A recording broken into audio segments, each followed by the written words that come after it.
Alright, so today I'm going to be breaking down my beginner's guide to selling beats online. Hey, my name is Edward James, and a lot of you know me as Nero. I'm a music producer for the past 7-8 years, been working with tons of artists around the world, basically making a lot of pop, trap, hip-hop, R&B songs with them, and trying to make the best music as I possibly can and help them as much as I possibly can. So in this video, I'm kind of be breaking down like how I got started and like what I would do differently, and if there's somebody out there who's a beginner that wants to kind of follow in my footsteps, here it is. By the way, if you hear a little chattering, this is my friend Notch. He's gonna be with us in this video. Alright, so basically I started off back 7 years ago, started making beats in high school. And I remember one day, after graduating high school and college, making beats for, a year, 2 years straight, that I remember going back home and I saw this Facebook ad for like these producers online that were trying to teach people, like having a webinar, trying to sell beats online. And I remember going home from college and going through that whole webinar with them and learning about sales funnels. I didn't know what a sales funnel was at the time, but I thought it was this crazy thing because the way that they positioned it is basically, instead of like having a beat store where people go on your page and listen to all the beats and not buy anything, it's all about selling beat bundles, just like having one product and that's it. And they had a lot of success with that, and I was sold. So I paid, like $500 just to get access to that knowledge. And here I am 5, 6, 7 years down the line, and I'm pretty much living it. I'm basically living off that same thing, that same knowledge that I bought. One thing that I learned is that in this world, you can pretty much succeed at anything, with the consistency and the dedication, but you can't succeed at everything. I've learned that saying no has become so much more important when you're trying to do really important things, because saying yes to so many different things leads you to not being able to do anything, and saying no to a lot of things lets you the ability and time to just do one thing and get really good at that and succeed with that. So I just wanted to preface that by saying, if you're thinking about doing this is like a lifetime commitment. It's not even just being a producer. It's being a marketer. It's being a salesperson. It's being an entertainer. It's being a content creator, right? It's all of these things. Because how are you going to market your beats, right? You got to create ads, or you gotta reach out to people, right? If I were to start again, I would just really dive deep into, is this what I'm trying to do?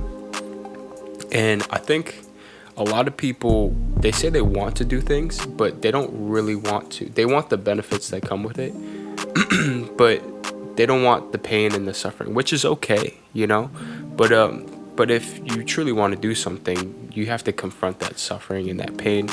And now I'm not talking about physical pain, I'm talking about mental pain, like having to cold call somebody or having to reach out to that artist that may or may not want the beat or may not want the service. So that's one thing that I would tell myself 7 years down the line. And there's really 3 things that I can think of when it comes to this topic. Number one is like, and now it's being so important to me now, is like, who are you gonna market to? Like, who is it that's gonna buy your products, your beats, etc.?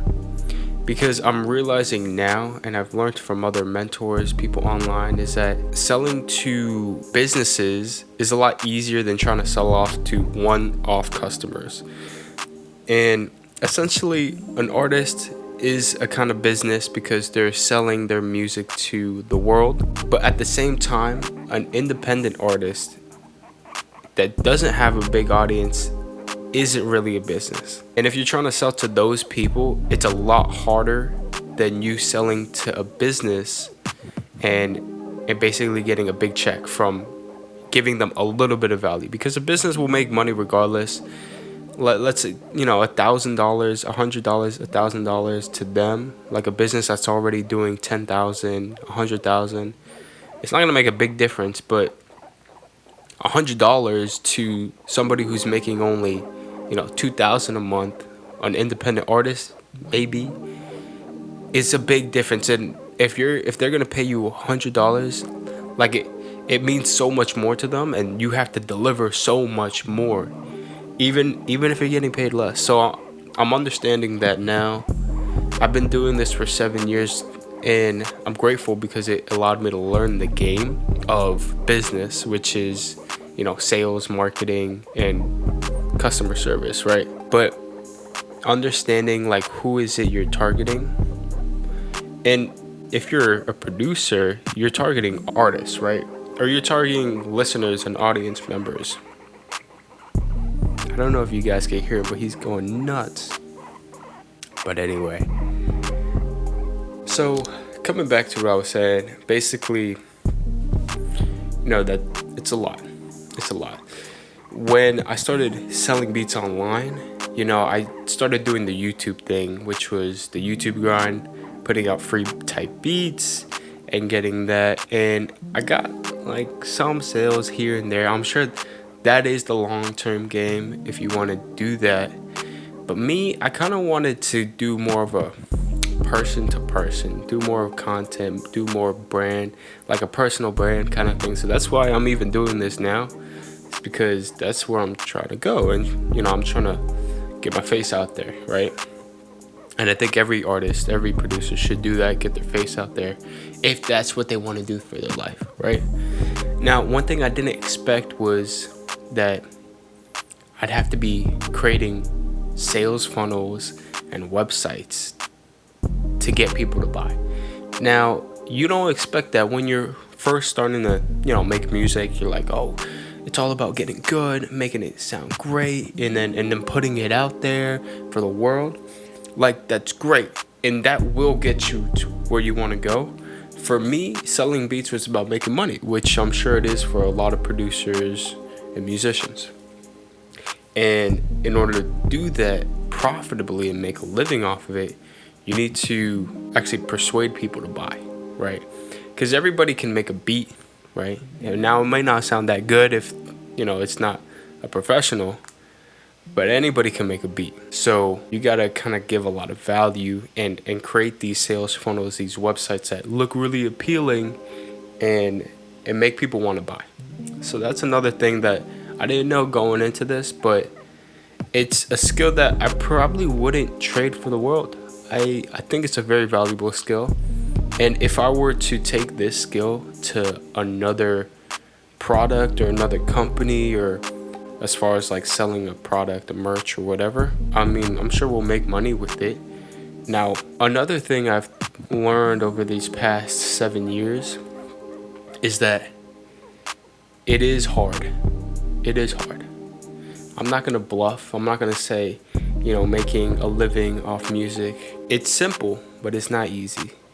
How I did it was I just created a really big email list and I ran paid ads to build that list. So now I have, over 20,000 people on my email list that I basically send beats to every day. But it definitely took money because I invested in ads, and that was how I was able to get that audience. And so it's simple because the steps. You need a big amount of fish. Imagine an email list of 20,000 people, right? It's like an ocean with a lot of fish in it. So you have a big ocean and you know what to do, which is just throw your cast in there, basically sending them emails, sending them beats.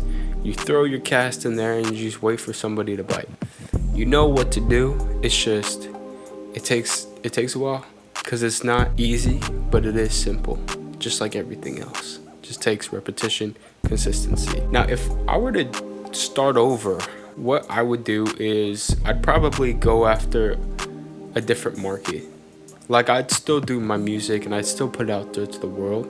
But if I were to sell beats, I'd probably focus on a a more higher tier kind of market, like a business that needs music for background, like YouTubers or record labels or X, Y, and Z, because businesses have a lot of money that they're willing to invest to make more money, right?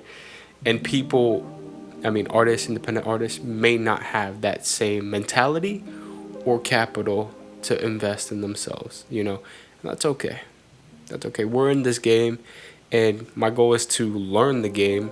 And if I wanted to in the future, switch games, go to a whole different game, but still use those same skills and education. If I were talking to myself 5-7 years ago, here's a real quick, like what I would do to get to where I am faster. Basically have a sales funnel. You create a sales funnel by going to multiple different websites like ClickFunnels or System.io, and you just create a sales funnel, run paid ads to it, and just make it so that way my price is higher than what I pay for ads, and just do that endless circle until I have a really big email list. And then at that point, it's just financial freedom. You just send out one email with one beat, and a certain percentage will buy each time. Yeah, that's pretty much what I would do if I were starting this over.